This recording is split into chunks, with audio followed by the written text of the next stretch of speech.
Seja muito bem-vindo à aula de História do professor Dalton. E aí, vamos aprender juntos?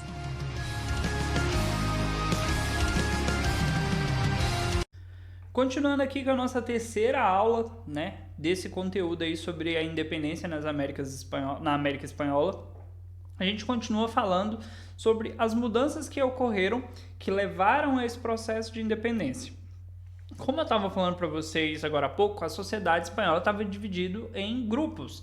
Na pirâmide social, aquele desenho da pirâmide, nós tínhamos no topo os chapetones, que são os espanhóis, abaixo deles os crioulos, que são os filhos de espanhóis nascidos na América, abaixo deles homens livres e, por último, escravos e indígenas. Beleza até aí? Qual que é o lance? Lá em 1700, o trono espanhol ele vai passar para uma outra família, que vão ser os Bourbons. E esses Bourbons, eles vão fazer pequenas mudanças, pequenos empreendimentos dentro das colônias.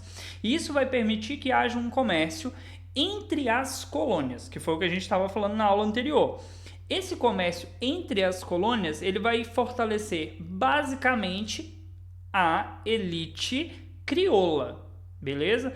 Não é crioulo de pessoa negra, é crioulo de filho de espanhol nascido na América. Cuidado para não cometer esse erro aí. E aí ele diz o seguinte, além disso, eles promoveram a modernização das instituições imperiais e nomearam novos funcionários para as colônias, com o objetivo de melhorar a gestão das finanças do governo e aumentar o controle sobre elas, reforçando o poder da monarquia espanhola e o sistema de arrecadação dos impostos coloniais. Eles vão tentar, através de uma reforma administrativa, mudar quem estava no poder dentro das colônias para, primeiro, a gente pensar em lucro, aumentar os lucros aí, da própria metrópole, e também para evitar que haja uma insurgência, conflitos, atritos por parte da elite crioula, porque eles eram interessados no cargo. Mas lembra, chapetones são os espanhóis, eles podem assumir os cargos mais altos.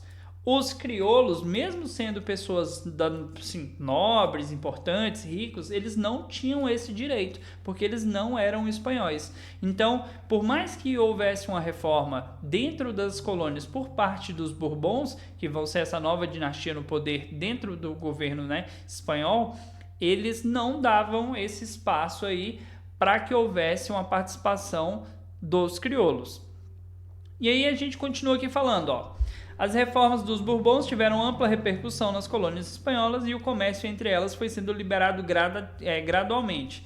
Então, conforme eles foram fazendo as mudanças, eles foram permitindo que alguns produtos fossem comercializados entre as colônias. Lembrando, isso permite com que os crioulos comecem a ter mais lucro e dessa maneira eles não se revoltem contra as decisões do próprio governo. Desse modo, aumentaram os contatos comerciais e a circulação de produtos entre as colônias e também entre as nações estrangeiras, e também entre elas e as nações estrangeiras que proporcionaram maiores lucros para os crioulos. Então, conforme foram feitas mudanças, conforme foi liberando esse comércio, as colônias começaram a crescer, começaram a lucrar. E aí a gente vai ter o grande conflito, que vai ser a invasão napoleônica na Espanha. Por que isso é um grande conflito? Napoleão ele estava dentro do processo de revolução como uma pessoa que queria mudar o mundo na sua época. O que foi a revolução para as monarquias europeias? Perder a cabeça, simplesmente. Tenta você imaginar você um rei, você é um rei, uma rainha, tá lá vivendo a sua vida, palácio, luxo, riquezas, como minha vida é maravilhosa. Não coloque isso na anotação que o professor fez dancinha não, isso é feio. E aí você está vivendo aquela vida maravilhosa, de riqueza, de luxo e, de repente, você percebe que tem um cara vindo com um exército gigantesco invadir o seu país para te matar. Aí você fala, mas por quê? O que eu fiz? Então, o símbolo da monarquia para a Revolução Francesa era um símbolo de autoritarismo, de abuso de poder. Quando Luís XVI foi tirado do trono, acabou a monarquia na França e eles queriam acabar com a monarquia no restante da Europa. Apesar que Napoleão instalou depois a monarquia dele, ele se tornou imperador. Mas ele queria acabar com a monarquia na Europa e queria assumir o poder de vários países. Por quê? Porque ele queria tirar essas pessoas do controle que elas tinham de outros, né? Não só do seu território, mas de outras regiões. Que era o caso da Espanha, né? Que controlava boa parte da América. E aí a gente continua aqui no texto. Entre os anos de 1807 e 1808, o exército do imperador francês Napoleão Bonaparte invadiu a Península Ibérica com o objetivo de fazer valer o bloqueio continental, impedindo o comércio de Portugal e Espanha com a Inglaterra. Nessa ocasião, o rei espanhol Fernando VII foi deposto, preso e levado para o exílio na França. Vamos por partes. Bloqueio continental. O maior inimigo da França na Revolução Francesa era a Inglaterra. E aí você talvez não lembre disso, eu expliquei isso na outra aula, por quê? França, maior exército, Inglaterra, melhor marinha. França está no continente europeu, Inglaterra está numa ilha. Então, não adianta eu ter um exército maravilhoso se eu não consigo levar esse exército para a ilha. Se eu colocar o meu exército em barcos, a marinha da Inglaterra é melhor. Quem vai vencer? A Inglaterra. Se a Inglaterra pegar os seus barcos e trouxer os seus soldados para a Europa, eles vão perder, porque o exército da França era melhor. Então, como que Napoleão conseguiu fazer com que a Inglaterra fosse enfraquecida? Bloqueio continental. De forma bem simples, todo país que fizesse comércio com a Inglaterra era considerado inimigo. Quer fazer comércio com a Inglaterra? A gente vai invadir seu país. Portugal foi vítima disso. Portugal continuou ali, não, Napoleão, a gente é brother, não precisa preocupar não, a gente está do seu lado. Só que Portugal também estava do lado da Inglaterra. Quando a situação ficou feia para Portugal, a Inglaterra ajudou a família real portuguesa a fugir. Senão, meu amigo, teriam perdido a cabeça. E a Espanha, né, essa parte da Península Ibérica, não teve a mesma sorte. Então você tem Fernando VII sendo deposto do seu cargo, ele foi tirado do cargo, ele não se tornou mais o rei, foi preso e levado para o exílio, ou seja, para o esquecimento. O que vai acontecer? Na América, a repercussão da queda do rei espanhol foi imediata e aumentou o desejo dos colonos de lutar por sua independência. Não tem mais rei. Aí você pensa, pera, nós somos colônia, não tem mais rei. Esse é o momento, vamos lutar para nos tornar independentes.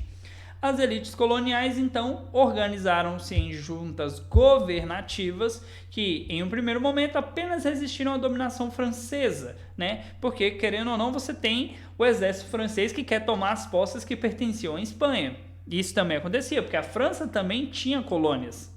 Cuidado. Tentando ampliar sua relativa autonomia política, mas com o retorno de Fernando VII ao trono espanhol em 1814, aqui Napoleão já tinha sido preso, então as monarquias foram restabelecidas, ou aqueles reis que não morreram voltaram ao trono. Ele vai voltar, só que entre 1807 e 1814 muita coisa aconteceu. Ocorreu uma retomada da política absolutista, tornando o sentimento separatista ainda mais forte na América Espanhola. Você tem noção que esse período que ele vai ficar fora do poder, esses grupos vão crescer, vão se organizar e vão buscar ainda mais um sentimento aí de libertação.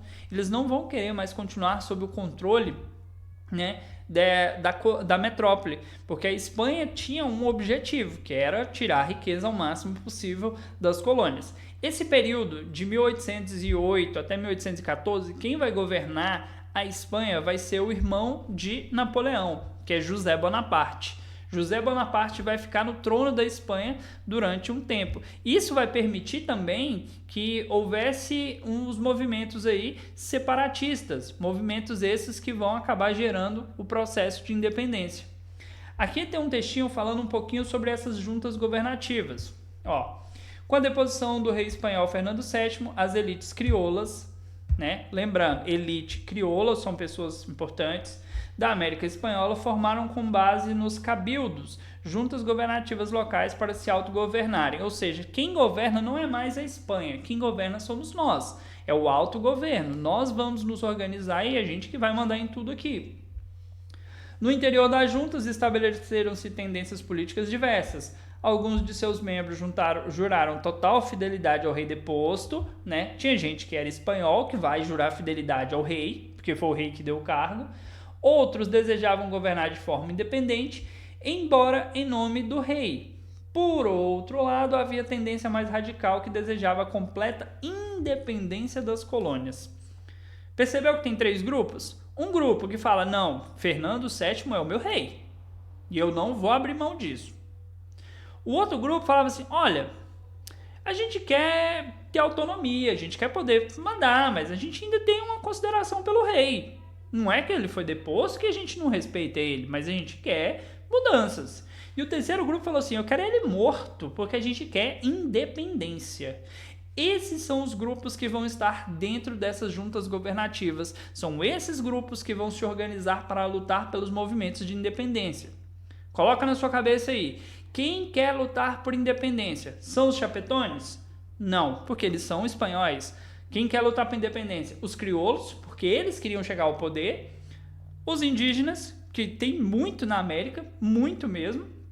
E os negros que nessa época aqui, em alguns lugares, eram escravos. Essas pessoas querem lutar pela independência. E é eles que vão participar desses movimentos.